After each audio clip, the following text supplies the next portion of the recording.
I actually did buy the Game Boy Micro when it first released here in North America, and I felt like Homer Simpson trying to use the telephone with his fat fingers. The fingers you have used to dial are too fat. To obtain a special dialing wand, please mash the keypad with your palm now.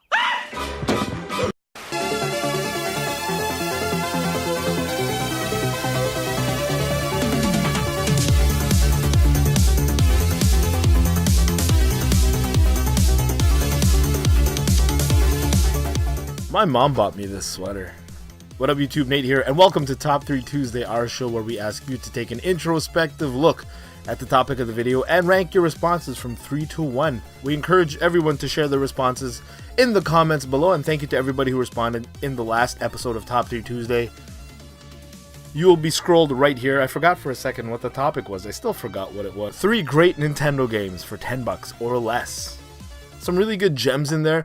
I'm actually really inspired to play some of those. Some of the games that people listed I don't think I've even played, to be honest. But anyways, thank you very much to everybody who responded to the last video. I'll actually be shooting responses to everybody who responded to that video personally on the Top 3 Tuesday response video. That should be out in a couple days. But today's episode, all about discovery. This episode is dedicated to Eli, a friend of the show. Recently invited us into his house, very gracious of him.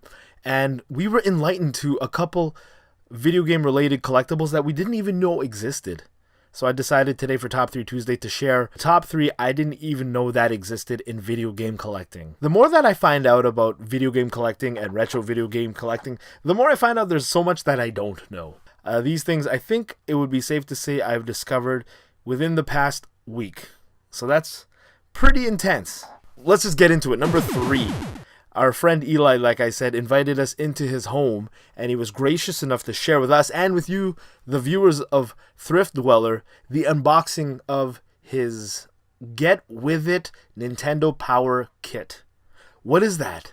I don't know. I just found out about it that day. I didn't even know we were unboxing it when we got there. But in discussions with Eli and with his research that he's kind of tried to do, and myself trying to find anything online about this, between all of us, we believe that these came out really early in the Nintendo Power lifespan, like within the first year. The one that Eli opened on the show came out in 1989, which is really the first year of Nintendo Power. There are 3 different variations of this Get With It kit, and essentially what it is, it's like a media kit that you get in today. Apparently back in the day as a kid, you would pay one price, and you would get this like Nintendo themed binder, which is really cool. And inside there's a couple goodies. You get some markers, you get a list of the official Nintendo games list, like everything that was released up to 1989, which I thought was a really cool resource to have for a retro video game collector. You also get issue number 6, I believe, and it also came with a card which served as your proof of purchase, and you would mail that card in proving that you bought this Get With It Nintendo kit, and you were automatically signed up for 6 issues, which back then was an entire year of Nintendo Power. So I thought, back in the day, a really cool way of selling Nintendo Power subscriptions pre-internet era. So we don't see much of them. There isn't much internet information about this when we looked it up. All you can find are like eBay listings and stuff. And Eli was very gracious enough to unbox it on camera. And the reason he did that on Thrift Dweller was he wanted to share a true unboxing of this Get With It Nintendo Power kit, because for him, he really wanted to find a complete in-box one, but since the information is very sparse, there isn't really a source where you can say this is what comes in a complete in-box Get With It Nintendo Power kit. So thanks to Eli, Thrift Dweller is now kind of like a reference for people who want to know what is inside a complete in-box Get With It Nintendo Power kit, because we unsealed one from 1989 in front of the camera for you guys.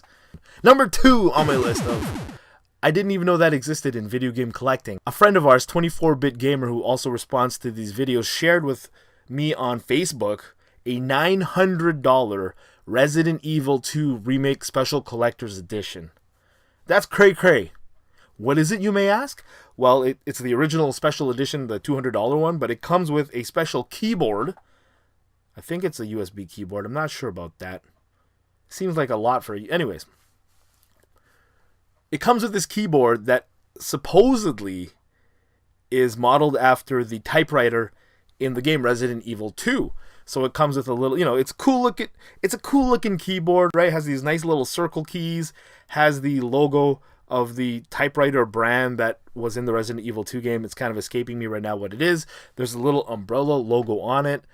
So I'm like, damn, that's really cool. $900. But check out Pat the NES Punk's podcast, where Ian kind of goes into detail of why he hates this thing. So apparently in the game, the typewriter in Resident Evil 2 has square keys.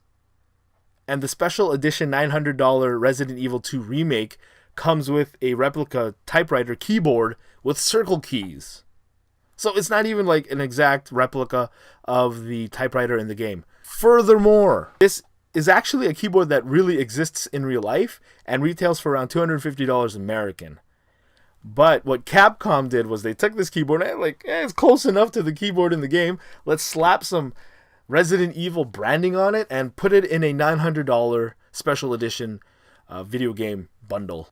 That's a big jump from the $200 bundle, which I'm considering getting right now. So a $250 keyboard and a $200 Resident Evil Special Edition bundle equals $450. $900 is off the screen, but I still kind of want it. I didn't even know they were making this thing. You know what I mean? Like, I turned on my Facebook one day. Hey, Nate, check this out. And my jaw dropped like, oh, that's the problem with collectorism. Number 1 on my list. This one was a surprise to me because I like to pride myself as a Final Fantasy IV fanboy. I love the game Final Fantasy IV, which released in North America in 1992 as Final Fantasy II.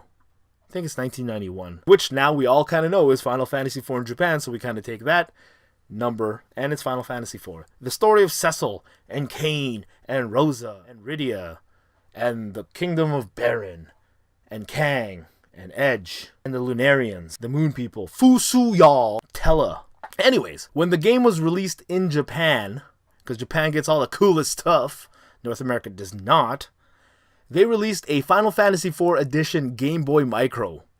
This thing looks sweet. I really want it. Actually, it retails right now, I think, $125 American online, which I guess the normal people might be kind of high, but to me, I'm like, I kind of want it. It's a beautiful looking Game Boy Micro, which kind of has on one side, you have the good Cecil, like the Paladin Cecil, and then you have the Dark Knight Cecil in purple on the other side. Oh, I really... You know what? I actually did buy the Game Boy Micro when it first released here in North America, and I felt like Homer Simpson trying to use the telephone with his fat fingers. The fingers you have used to dial are too fat. To obtain a special dialing wand, please mash the keypad with your palm now. That's what it felt like playing the Game Boy Micro. I almost dropped it in the... I don't think I'm going to share that story online. But this thing looks so sick. I really wanted it. Apparently it came out only in Japan, not in North America, and it came out the same time that Final Fantasy IV was released on the Game Boy Advance. Interestingly enough, I think people prefer the screen of the Game Boy Micro because it's more evenly lit, and it is a smaller screen, so the dot clarity pixel ratio is really good. I made that word up, but apparently it's a better screen. Honorable mention, they also came out with a Final Fantasy Tactics Game Boy Advance, which is really sweet looking. It's like a pearl white. It comes in a Final Fantasy Tactics box for the Game Boy Advance. Woo! That looks sweet. Anyways, if you haven't checked it out, check it out. Just Google it. I'm sure you'll find it. Or you can look on eBay. There's a bunch of them.